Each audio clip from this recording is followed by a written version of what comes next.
Hey everyone, welcome back to my channel Electrick. Ever wondered how motors make the world go round? From your ceiling fan to your electric car, motors are everywhere. Today we are diving into the basics of motors, how they work, and the different types you should know about as a beginner electrical engineering student. Let's power up. So what exactly is a motor?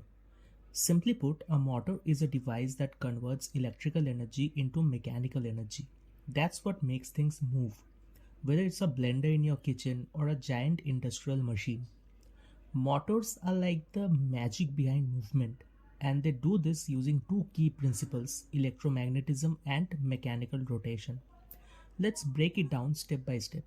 A motor typically has two main parts: the stator, this is the stationary part, often housing coils of wire; the rotor, this is the moving part, usually a magnet or another set of coils. When electricity flows through the stator, it creates a magnetic field. This magnetic field interacts with the rotor, causing it to spin. And voila, mechanical energy. Cool, right? This simple concept powers everything from tiny gadgets to massive machines. Now let's talk about the different types of motors you will encounter.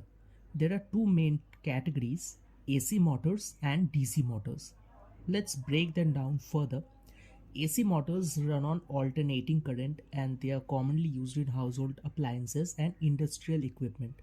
They are further divided into synchronous motors, where the rotor speed matches the supply current frequency, and induction motors, which are super common and rely on electromagnetic induction to spin.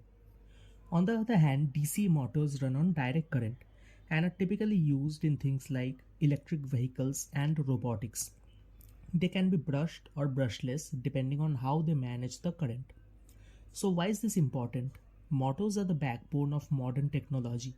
Understanding how they work and their types is a key skill for any electrical engineer. Trust me, this knowledge will take you places. Motors are truly incredible inventions and keep our world moving, literally. If you found this video helpful, give it a thumbs up and subscribe, and let me know in the comments which type of motor you'd like to learn about in detail. Until next time, stay curious and keep learning.